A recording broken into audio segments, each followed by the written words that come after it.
right. How far have you guys gotten in cinematography as far as what you're covering? We got to like the menu settings, and then we started playing around with different shots, like rack focus, trying out different lenses. Cool. Well, I'll start with what comes with this camera. It's an 18-105 f4. Does everybody understand what that means? Everybody online know what that means? No. Okay. I said it really quickly. It's an 18mm to 105mm, and it's an f4 for the iris. So it doesn't open as much as our Rokinon lenses. These guys open up to 1.5, which means your aperture is not going to be as shallow. However, f4 is pretty good for most circumstances. It is more of a photo lens, but one of the nice things that it has is built into the lens. There's a little zoom control here, where you can zoom, you can rack, or you can zoom and rack if you wanted to off of this lens from the body. There's also a zoom control up here on the top handle, and there's one on the side handle as well.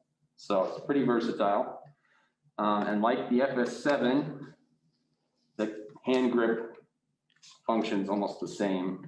Hey, Jonathan, do you want to make that shot a little closer on the camera so I can show him some stuff? And I'm going to change my view so that it's showing me. It's right here. It's your controls and zoom. Oh, I can see what's going on. I've never gotten to use this before. Wow. Oh, yeah? Well, there you go. Today's the day. I'm going to focus up on my tripod for me. Best you can. I can come closer if it doesn't look too great. I think we're doing all right. Cool. How's that looking online? Come on. It was just in focus. All right. Cool. So I'll repoint out what I was just showing you guys because I was very zoomed out at the time. So let me turn the camera this way for you. On the side of the lens here, once it focuses. Come on. Right here. Sometimes if you put your hand in front of it, it'll, oh, there we go. This guy right here is the zoom control I'm talking about. And then on the top handle here, same thing. There's a little back and forth zoom control that's built into the camera. And your third option is right here, which is on the side handle that you can put your hand into. It's much more of a run and gun handle, but it has a few uses. Let me just get a couple of the specs out of the way. And if I go too fast, let me know. Because I know there's a few people who aren't DPs and may not be even interested in this. But this camera can shoot 4K. However, I don't recommend it. It's at 8-bit 420. I don't know if they've covered up color spaces in cinematography yet. Basically, every DSLR that you probably own is still in the 8-bit world. Things are starting to go towards 10-bit. It's a very low compressed color space. So you can't do a whole lot of it with it in post. You've probably noticed that with any of the smaller cameras you've used, including the A7 series that we have in the cage. So I wouldn't recommend 4K in this. If you shoot 1080, it's 10-bit. So you can actually play with this a little bit. Let me think. It's also a super 35mm sensor, which means that it's the same as the FS7. It's a nice big one right here. What that means is it's the same size sensor as some of the industry standard cameras out there. What that ends up being at the end of the day is how shallow the depth of the field you get with your shots and how well it exposes in different circumstances. The base ISO on this is 3200, which is really high. The FS7's at 2000. What that means is you should set it for cinema use. I would set it at 32,000 ISO and leave it there, or 3200, sorry, and leave it there. Don't touch it if you can. Try to change your lighting if you can. That way, you're going to get the best image out of this if you shoot it at 3200. If you tweak it too much up or down, it'll actually introduce more noise than you want. I'll stop there and please throw your questions at me because I just threw a lot of information in your face. Does anybody have questions about that so far? So far, so good. Cool. Anybody else? I think I got it. All right, cool. Got a little 3-inch monitor, just like the FS7. It tilts to whatever angle you need it to, which is really nice. Same attachment point, same connector. It has ND filters. You can go all the way up to 128 is the highest it goes. I don't know if you're gonna be able to zoom in much better than that. I mean, theoretically, yeah. You can give it a try. That might, oh, yeah, that'll work. See if it'll focus. That's a debatable question. There you go. Right here, that's your ND control. I'm just spinning the wheel. You probably can't hear it, but it's electronic, so it's automatically doing it for me. There is another option, because this is in steps. You can also switch it over to variable.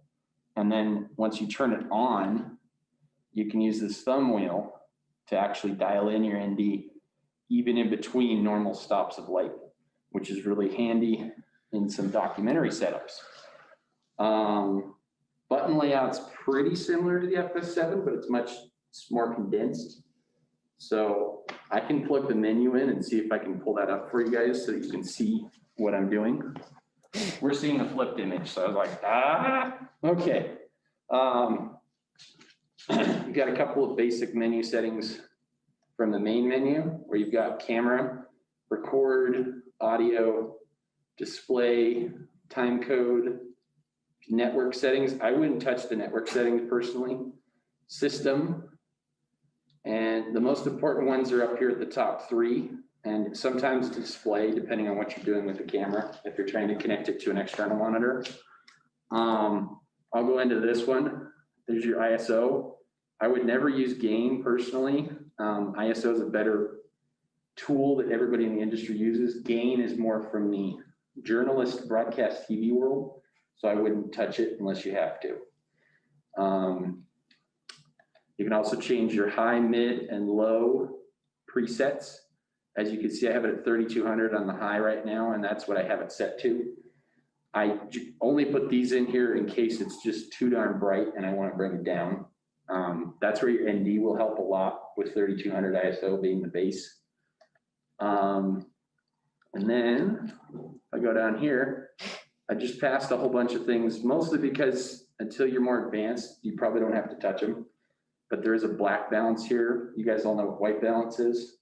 You can also black balance, and that's basically just putting your hand in front of the lens or the cap more likely, and it will do an auto black balance for you. And that just keeps the blacks rich and free of color fringing. Is the easiest way to say it.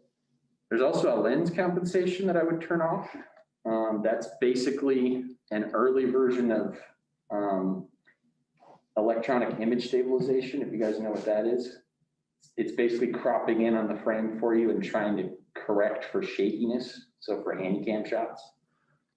So I wouldn't use it. ND filters, like I said, you can dial in exactly how much you want in here, all the way from 1/4 to 128, which is really nice. I'm going to keep it at 16, 32, and 64. Then I'm going to go to, on the camera itself, I'll have to switch back to this at some point. There is a dial that's for either iris or ND. You can also change it to, oh, you can change the direction. That's very nice. So basically it's just a flip switch that'll let you decide, do you want that knob to control ND or iris? Most of the time you want it on iris because you've already got a dedicated ND control here. But if you want variable ND, you have to flip the switch right above it and use the dial. I'll try to show you guys online in just a second because I'm showing it to everybody in person. Let's see, I wouldn't touch center scan or zoom. Steady shot, I would also turn off. It's another version of electronic image stabilization. Quick and slow mode, have they mentioned that button in cinematography? No. That's how you get some of your higher frame rates in this camera is it basically cuts the sound out usually and will bake in the actual frame rate. So it'll shoot it at 60, but by the time you see it, it's been crunched down to 24. So it's actually playing back at 24 on the timeline. So it's doing the conversion for you, which saves you some space on your cards. Speaking of cards, this takes SD cards. So you can use any of the ones you've been using on the NX100 should work on this camera, which is a nice plus. The one I was trying to get to is picture profile. Do you guys know about picture profile? Have they talked about S-Log or anything like that yet? I don't think so. Okay. This might be a little advanced for this point, but picture profile is a glorified way of saying what color space am I shooting in. So there's a whole bunch built in here, all the way from standard, which just is a Rec 709 image. What you see is what you get, all the way down to S-Log 3. And to show you what S-Log 3 looks like, I'm going to expose more properly now. It's a very flat color space. So you won't see a lot of contrast and the saturation will be gone. Now, the only way you'll actually see that is if your color gamma matches that, which is another setting in here. So you've got S-Log 3. This is what will give you the flat color spaces. It's called S-Gamma3.Cine. And then you'll see that there's a Kelvin temperature attached to that. The way this camera handles white balance, you have to change your picture profiles if you're going to be in S-Log. If you're not shooting S-Log and you just want to shoot with no flat image, you want what you see is what you get, you can change your white balance without doing this. But most people in the higher end levels want to use this setting. So you'll see that there's 3200, 4300, and 5500. Do you guys understand Kelvin temperature? A little bit. A little bit? How about online? Do you guys know what Kelvin temperature is? Yes. Yeah. Okay. Everybody else? Yeah, we've talked about it in cinematography too. Cool. I'll give you guys a basic rundown. Kelvin temperature is a mathematical way of measuring what color a light is. So for example, you have tungsten bulbs in most interior spaces that are roughly 3200 Kelvin. The sun is about 5500 Kelvin at midday. It will change throughout the day between roughly 55 and say 6500. So if you're shooting in golden hour, it may actually be closer to 6000 or 6500. But most people expose at 5500 if it's daylight. So as you can see, it looks really orange if I change it to 55 in here. So we need to be on 3200 to be properly white balanced. You can also tweak a bunch of other settings in here. I wouldn't, if I were you, I would just leave them as is and just shoot in this standard profile. That way, when you go into post, it's really easy to bring it back to where you want it. And the reason you shoot log is you get more dynamic range. Has Hans and Tom mentioned dynamic range? Yes. So it's the number of stops between black and white and how many gradations there are. S-Log will usually give you a couple extra stops of dynamic range. So what I will tell you though, is I don't recommend S-Log 3 for this camera. It is the flattest profile that I can shoot. However, the sensor just doesn't seem to handle it very well in post. I've personally played with the footage and didn't like it. S-Log 2 is going to be a better bet. Same goes for a few other cameras in the cage, like the A7. That particular camera has another problem with it, with S-Log, but I won't cover that. So let me go back here. As you can see, there's a whole bunch of picture profile options, up to like 10. So what I would say is if you know that you're going to shoot indoor one day, set up your picture profile 1 for that. Do PP2 for your next day if you're going to shoot outside. If you know that you're going to shoot in an office with fluorescent lights, you could set that as well. If you notice, I have a couple different settings here. I dialed in 4300 into the second one, and I did 5500 into the third one here. That way, I can just flip between those three all day long, depending on what my setup is. And go back. Any questions about picture profiles? Pretty straightforward. So when we're shooting, can we keep it off or? Yes, Oh, that's an excellent question. You can turn picture profile off. If you go to here and off, then you can change your white balance as needed if you don't want to worry about flat color or anything like that. You can turn it completely off and turn it to manual. So good question. Anybody else? Or do you want me to move on? Yeah. All right, I'll go to the record settings. This is where you're gonna find your codec and your frame rate. Probably the most important of all the settings in the camera. You have AVC HD, XAVC HD, and XAVC QF HD. This is Sony's way of telling you that you're either gonna shoot in 4K, 1080, or compressed 1080, is what I like to say. AVC HD was a codec that came out when HD was first becoming a thing. It's only at about 28 megabytes per second. In other words, it's really compressed and you can't do a lot with it, but it keeps your card space pretty high. So there's a reason to use it for events. For what we're doing, you're probably gonna wanna be in either HD or QF HD. I can't tell you what QF HD stands for. What I do know is that's the 4K settings. So I'm gonna stick with HD for now. But if you wanted to see the 4K settings, you have to click this, it'll reboot the camera, and then you'll have to enter the menu again and change it to whatever you want. I'm gonna go back to QF or HD real quick. Then you can go here to record settings, change it all the way up to 60p at 50 megabytes per second. Do you guys understand the megabytes per second portion? Have they gone over compression at all? I think they mentioned it, but you mind saying it real quick? Sure.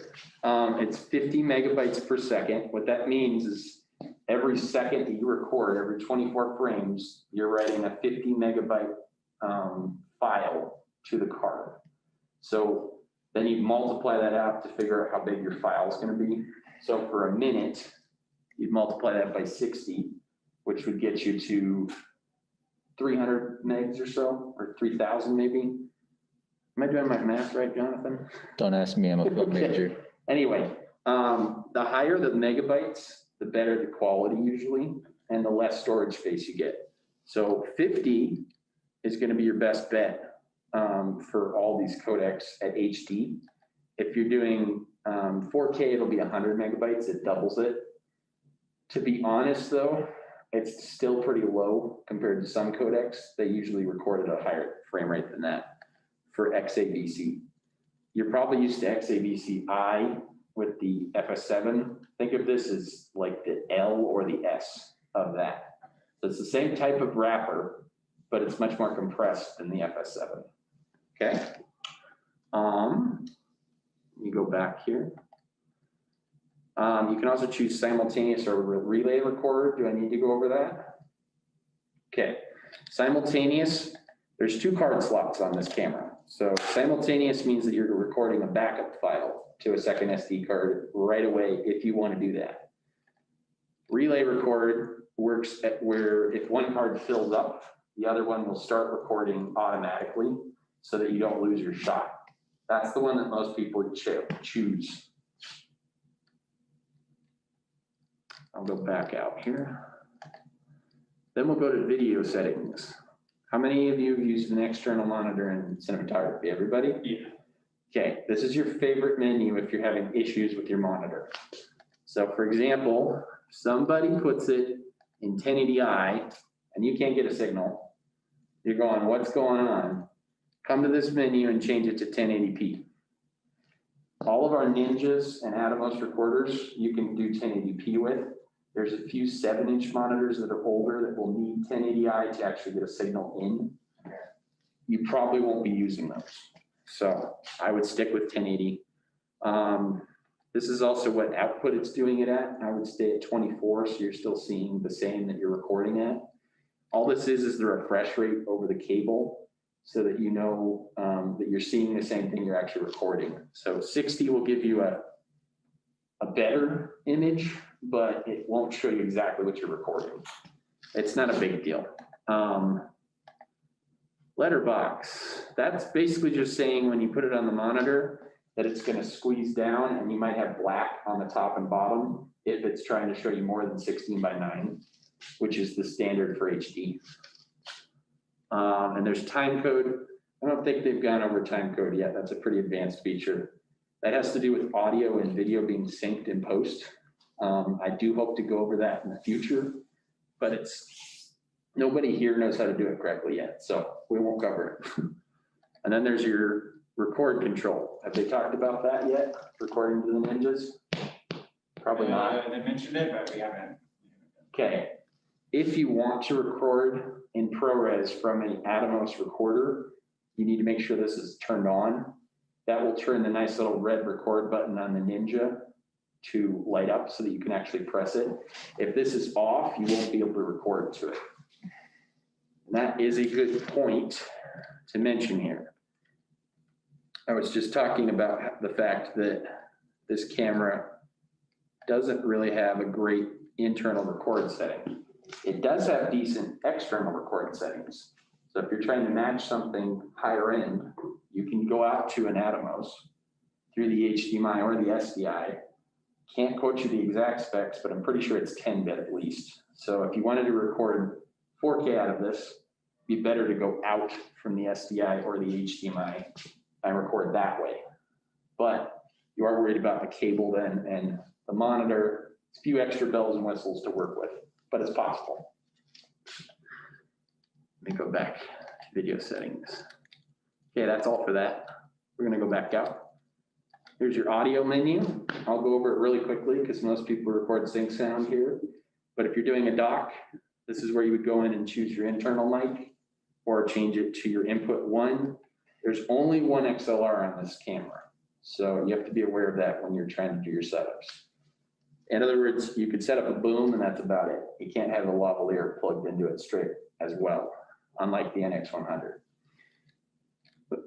And as you can see, there's channel 1 and 2, and then there's an internal mic set where you can change the sensitivity level. Like if somebody's really far away from camera and you can't hear them, you can turn it up. And then there's your XLR settings where you'd actually change your gain.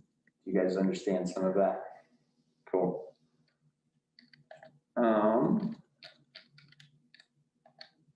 Then there's the display settings. This is where you're gonna find things like peaking, histogram, zebra, all your tools to help you expose properly. It does not have waveform, sadly to say. So that'd be another reason to possibly have a second monitor out here so you can watch that waveform instead. If you shot photography and know a histogram, you'll probably be okay, but it's still more helpful to have a waveform. Zebra, you can go in and change your settings. Have they showed that? I'm imagining they've showed that to you guys in cinematography. Yeah, cool. I like to set this to 95. The reason I like to do that is to keep myself from clipping in a shot. So let me turn that on and you'll probably see it show up on the wall there. So for example, I'm overexposing the back wall right now. I can turn it down so that we're not anymore. Turn it back up so you can see the zebras. Let me go turn that off for it. Oh, and you can set 2 separate zebras in here apparently. So if you want to set a second level at say 70, that would give you a good idea of skin tone if your skin tones are matching properly. So as you can see, there's a little bit of zebra on my hand right now. Probably need a little bit more than that, but you don't want the whole hand to be zebras. Otherwise it's probably too overexposed. You go turn that off because that's distracting. Here's peaking, where you can put on, have you used peaking, focus peaking? I haven't, I don't know. Okay.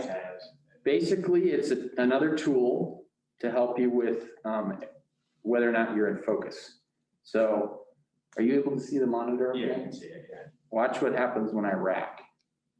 Oh, hold on. Wrong lens. Wrong one. So you see are you able to see the red as I slowly rack? Yeah.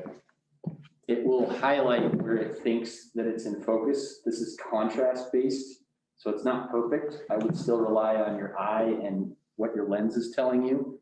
But here's a good example. You want to focus on Jonathan's hand. There you go. Now you can dial up how much red you're seeing. I'm not seeing a lot right now. So why don't we change it? Oh, it's on low, that's why. I like to keep it on mid because it's not filling the frame with red, but it's enough to be able to tell, is my subject in focus or not? Not working on my hand very well. You can see it on the edge of my finger. So if the red's on your finger or on your hand, then it's. Correct. So whatever you're trying to keep in focus should be roughly in red. You'll notice it will come in and out. So you'll see a little bit when it's barely in focus. That's still what I would call out of focus. And I would always trust a bigger monitor than a 3-inch. Yeah. Just putting that out there right now. 3 inches are not good enough. However, this camera has a viewfinder. So if I wanted to change it to this, there's a setting in there for that, which would actually help a lot more with making sure your focus is good.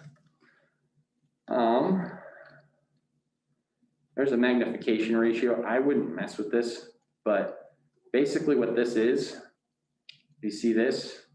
I'm zooming in. That's on the focus or on the handle. It's called focus magnification, and it's showing you a ×4 and then a ×8. That's how I would rely on getting focus, not necessarily just on peaking. Peaking is helpful, but that's much more precise. All that is a digital zoom on the sensor. Oh, you can change the zoom display to a number. That's nice. So if you notice up in the top corner there, when I'm racking, it's now a number. It'll go from 0 to 100. So it's not actually going to be the millimeters, but it'll give you an approximation. So for example, if I'm 50% of the way on this lens, I'm probably slightly farther in than a 50 because it's a 18 to 105. So if you split the difference, you'll come up with a number. It's one of the things I don't care for on the Sony cameras that we have, but it's a number. It helps. I would frame up for the shot you want if you're using a zoom lens. Then you can change it into meters if anybody feels like it. I don't feel like doing that. I'm an imperial guy myself. Then everybody know about angle versus degree for shutter speed?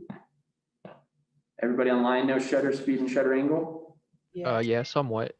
Cool. I'll give you a real basic breakdown of it. Shutter speed is how fast it's going through every frame. And that will be 1/48th of a second, for example. For shutter angle, it's actually showing you how much of the frame is being exposed at that time.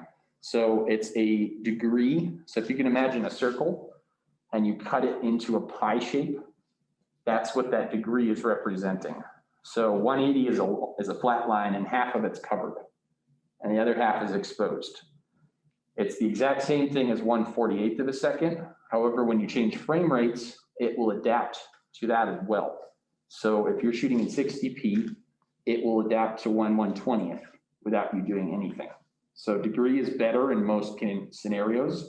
There's also a chart out there for what shutter speed is to shutter angle that I could share with you guys if you feel like it. But for the most part, in this school, we just use the degree, right? Yes, degree is the best option.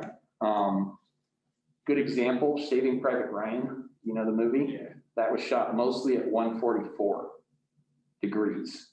And that's a faster shutter speed, which means there was less motion blur. They wanted to make it more real. Does that help explain it a little bit? And then if you went down, you get even more motion blur, which any dream sequence you've ever seen is probably shot with a low shutter speed. Okay. So I'll leave that alone for now. That's pretty self-explanatory if you're going to change your LCD brightness. This is the one I was going to show you. you change this, it's VF/LCD, that's viewfinder/LCD. That's where you can change it to automatically go out to your viewfinder. So if this is turned to only LCD panel and you go to look, you're not going to get anything. You can also tell it to do all output on this next setting right below it as well.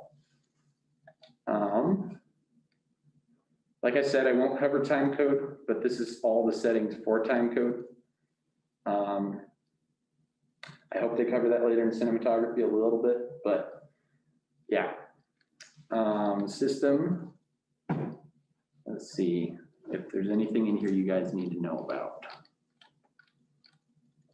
Well, here's your media format. This is how you format your memory cards, A and B. That's under system. That's probably the only one you guys need to worry about. But if you find that the camera is being really quirky and there's a lot of settings you just don't want to mess with, you can do this, and that will set it back to factory settings. Sometimes these are rental cameras, so people will do weird things with it, and then you'll have to figure out how to undo it every time you shoot with it. So if you just can't figure it out, try doing this.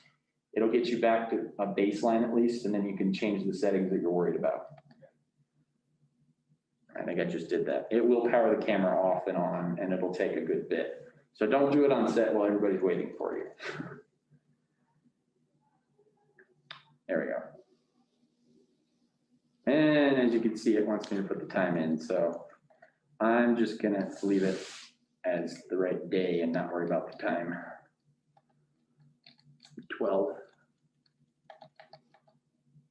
Okay. I think that's it for the menu. You guys have any questions about the menu? Anything I didn't cover? No? No, I'm good. Anybody online? We're good. Really? All right. Now you'll notice that when you do this, I'm in 1080p or 1080i at 60 frames per second, and everything's auto. So obviously you don't want that. There's a full auto button on here that you can turn off that will get you all of that control back. It's right up here on the top. And that will get rid of, the way you can tell that it's full auto, you'll have a little A with an arrow on it right next to all your settings. So you want to make sure that that's not turned off. You want to go back to the camera since we're done with the settings. So I talked a whole lot while we were in the menu about some of the features. This is your viewfinder back here. It can tilt. It should come with an eye cup around it. If it doesn't, let me know, and I'll try to get it replaced. But that's what you would look into if you're trying to check focus in a bright day. It's probably turned off right now because I just factory reset the camera. Full auto is right up here on top. You'll notice it's green when it's turned on. So that's what you're going to want to turn off. Also, if none of the buttons work, good chance you hit the hold button, which is up here as well. And that will literally lock off all your settings. Your record button's up here. It's a nice little silver one. Also one on top here on the top handle, which is nice. And there's one on the side handle that you can hit if you're recording with it. Don't know if you're gonna be able to see it at the angle I have it. Oh boy, it's right here. You can see where my finger is. I'm more than happy to show you guys this stuff in person if you're online.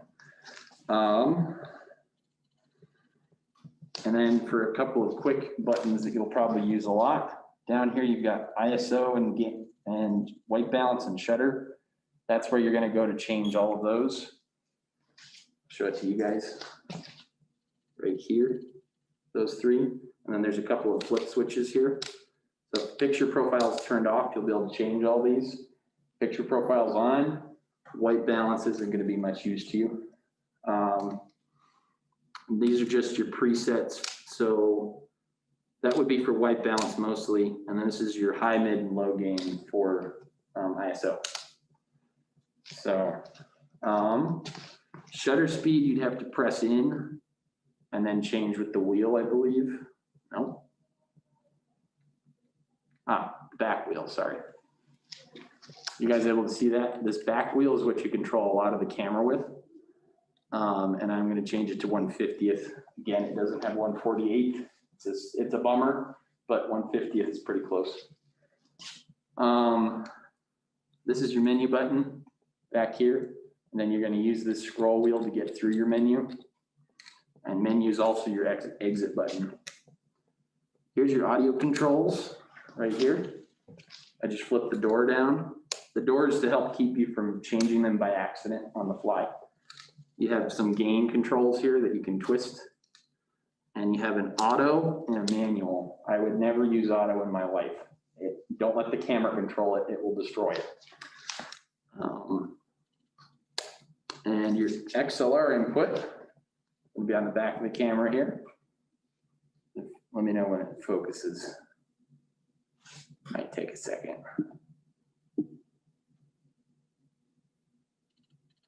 Good. Okay. XLR is right here, down here. You'll see the port when you see it in person. Your other connections are back here as well. Like I have an HDMI plugged in here. Right above it is SDI. And right below it is a Ethernet connection, which we're not going to cover because that's for live broadcast use. However, I will show you the card door right back here. That's where your 2 SD cards go. And there's a nice little battery in here as well. Your release is up on the top here, top left, where you actually pull that out. But I'm not going to do it right now because the camera's on. I showed you the ND filters. You can flip the LCD if you need to. Have you guys seen that up in the FS7 LCD? Yeah, we have that the other day, actually. So how would you unflip it? The mirror is down here on the bottom. So if you notice that it's upside down, Jonathan, can you aim it up a little bit so I can show them that? Thanks. Right here. So if you're looking at it from my perspective, it's on the left side of the monitor. What you guys are seeing, it's on the right side. This little switch here will control if the display is mirrored or not on this monitor. It won't do it on an animal. You can also turn the LCD on and off from the top here, which I did not know. Okay, any questions about this camera in general?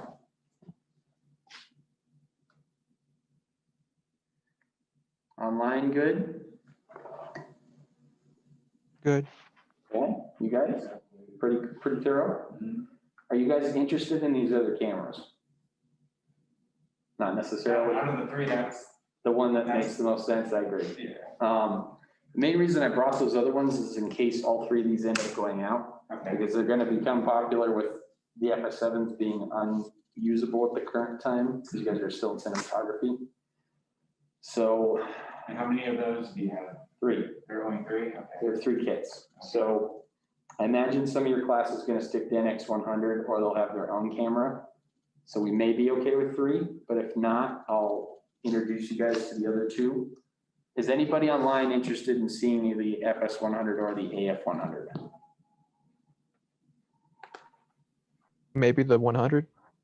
The FS100? Yeah. Okay. Oh, last thing I forgot to mention, this is an E-mount. So this can take our Rokinon lenses, which I brought over with us. Can you rent out the Metaphones? You can if you need EF lenses. Yeah. Yes. And how many of those do you guys have? 6. We have 6 of those adapters.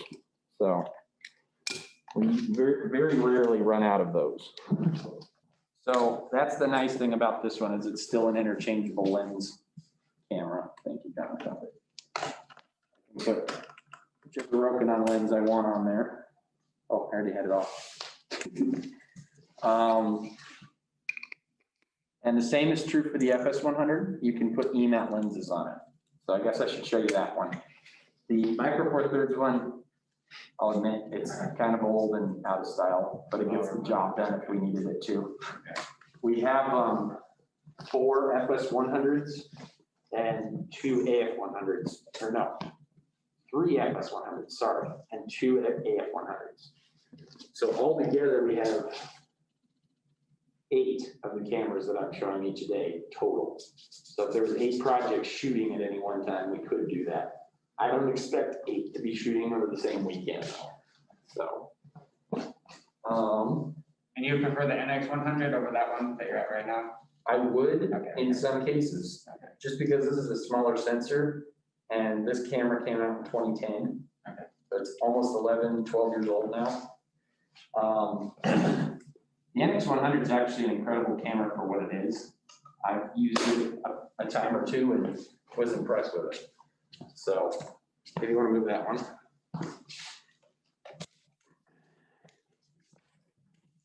Go from the nice tripod to the not so nice tripod.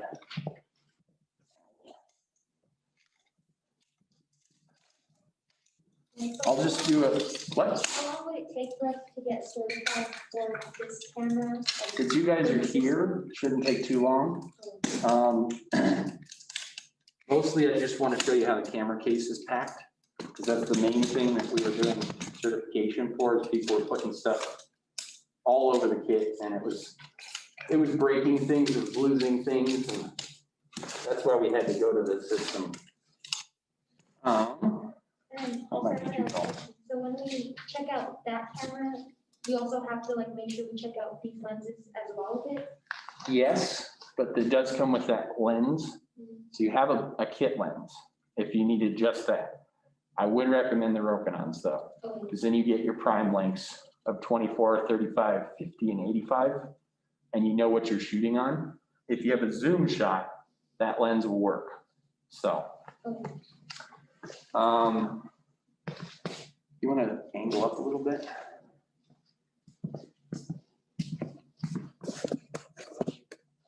Thanks. Put these in there. We'll probably switch to that in just a second. Just like the other camera, this one comes with a kit lens. It's nothing super special to write home about, but it does work.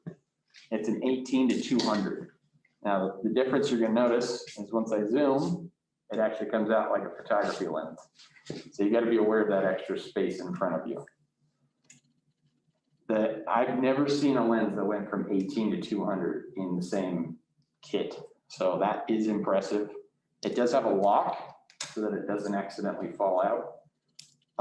And I can't tell you what the minimum focus distance is on it, but anyway, I'm gonna switch it out now that you know what this one is. It's a f3.5 to 6.3.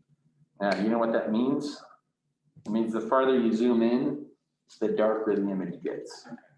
So 6.3 is where you want to be if you want it to not change as you're zooming, which is pretty high for zoom lenses.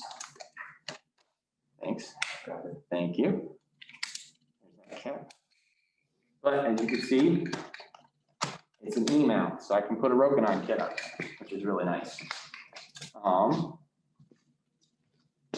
I'll plug in the menu as long as it works and let you guys see some of, it's very similar to the FS5, but you'll notice how dated it is because some of the settings are very different.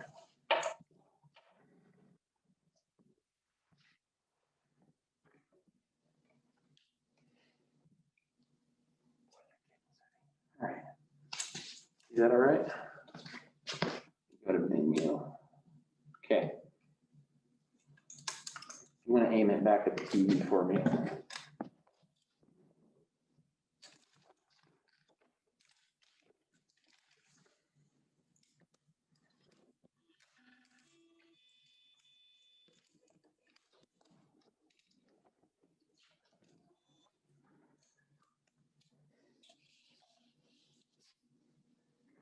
Balancing my head real quick. Oh, there's no menu up. Let me see if I can figure that out for you. Hold on.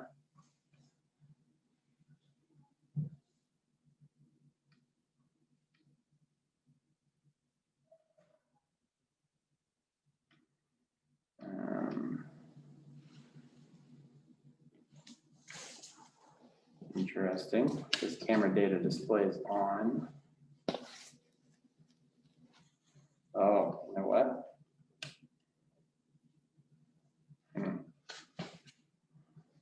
Give me 1 second, guys. I gotta figure out how to display the menu for you.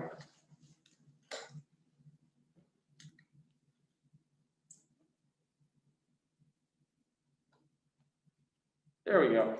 Cool. All right, you'll notice the menu looks very similar to the other one. It's the same type of setup. But as you can see, it was set to gain. I just changed it to ISO for us. It is going to operate off of white balance, so it doesn't have S-log, which means what you see is what you get. And you can manually dial in your Kelvin temperature. I'm going to try to go all the way down to 3,200 here. And there's a black balance. We're not going to mess with that. There's a slow and quick motion as well. This camera can only shoot 60p in slow and quick mode. So the highest it can go is 24 or 30 at 1080, which is a limitation compared to the FS7. But if you're not shooting slow-mo, it still can do the job. And of course, oh, you have to execute. Press down. Hold on. I've never actually played around with it. Okay. We're just going to go back into the menu.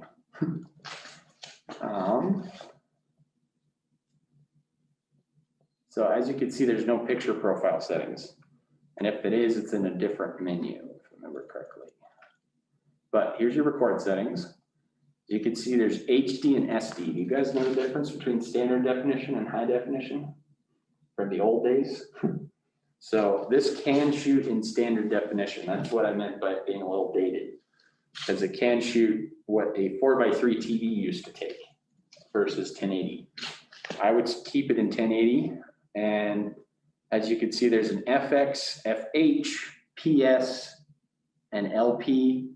LP is from the DVD days where they'd say long play. I believe your best one is going to be FX, is the highest setting that it can do. And again, we're talking maybe 28 megabytes a second instead of 50. You can turn simultaneous record on. I believe it only has one SD card slot, if I'm remembering correctly. But it can take a solid state drive, believe it or not. That's a really interesting camera. Yeah, you can change it from that to FMU. We don't have FMU, so it's just SD card. Gonna go back and go to video. As you can see, it was set to 1080i. I'm gonna change it to P. And you're gonna wanna change this to letterbox would be what I would do. Squeeze will give you a weird ratio. So I try not to do that. We're not gonna worry about time code. Audio, I would pick linear, but Dolby Digital is another good choice. That's what they play in the speakers at home. Do you know what a limiter is? No. So if you were not recording to a separate recorder, which I highly recommend, you would want to turn the limiter on. Limiter basically tries to keep it from clipping if you ever have audio that's just too darn loud for it to record. That way it will still sound bad, but it won't actually clip. So it's an option to turn it on if you want to. There is a headphone jack on here, and then here's your XLR settings. Like I said, you can dial in the dBs. I'm not going to mess with that too much. And then same thing, histogram, zebra, peaking. I believe these are all the same capabilities as the other camera. And there's focus magnification, time code, and then I think you will find your media format here. I would not change to 50p. I'd stay away from that. 50 is have you guys heard of NTSC and PAL? NTSC is the standard the US uses and a couple other countries. Everywhere else in the world uses PAL, and they use different frame rates. So we're used to shooting in 24 and 60. PAL is used to shooting in 25 and 50. So their slow-mo is exactly double versus ours is a weird number. Go figure, America wants to be different. Anyway, don't worry about that setting. I think that's it as far as the menu goes. Button layout is going to be totally different than the other camera. So, Johnny? I'm gonna zoom up on this. Because I'm gonna have to show them these buttons on the back here.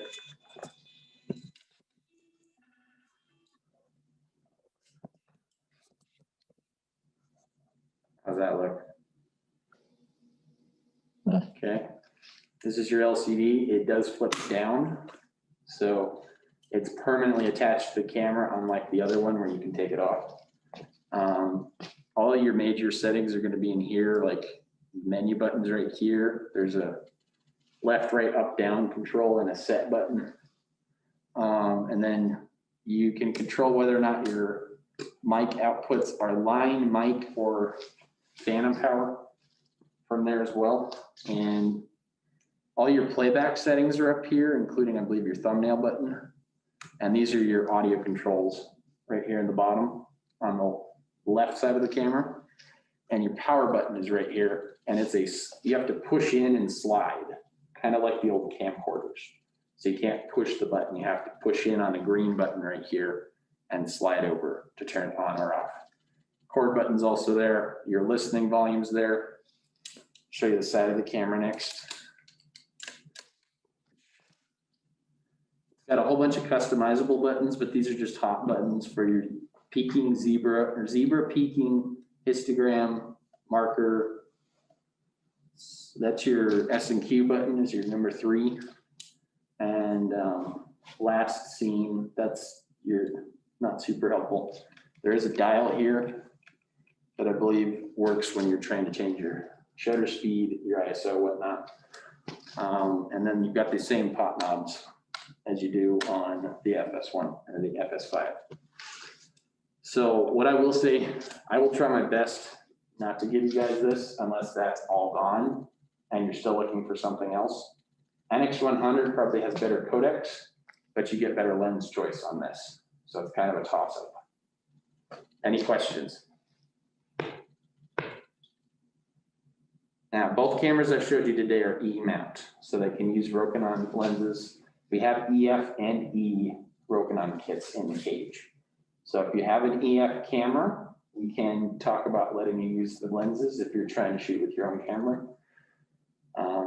Yeah, does anybody have general questions for myself or Jonathan for the cage? So it's like we don't get any of the cameras and we can use our own, because I have a DSLR, a Canon 70D, I just might be able to check out these lenses. Yes, Okay. that would certainly be a possibility. It wasn't before I got here. I don't see why it can't be a possibility. Okay. So if you want to shoot on a camera you're comfortable on, go for it. The whole point of Prod 2 exercises is to get you guys used to different styles of shooting. And the camera's not as important. So 70D is a great camera. I wish I owned that. I have a T3i. So yeah, it does work. Yeah. Anybody online? Do you have any questions? I probably have a question for the lens. Okay. So with the Rokin lens, what we had for cinematography, they come with like 4 different lenses in the same case. If you only want to check out one lens, does it come with the whole case? It will come with the whole case, yeah. So if Okay. you're looking for one specific lens, we'd probably still give you the case because that's the only way we can keep it protected. Okay. Do you own some other lenses and you're just looking for one focal length? I have a 35 Rokin. I have a 24 to 105 and a 40 millimeter. Okay, are those all EF? Yes. Okay, cool. Yes, if you wanted to use some of the other ones, you could just leave them in there and use the one focal length that you need. Okay. Okay? You said 24 to 105, is that the L series? Yes, it is. Okay, and what's the other one? 40 millimeter. 40 millimeter. Oh, okay. EF as well? Yes. Okay, nice. All right. Any other questions? Nothing on my part. Okay. How about our other members on Zoom? All good? Okay, go ahead. If you have any other questions, you're welcome to email me or Jonathan. We both have access to Film Cage at UC Denver. .edu. I'll type that in the chat here so you guys know what it is.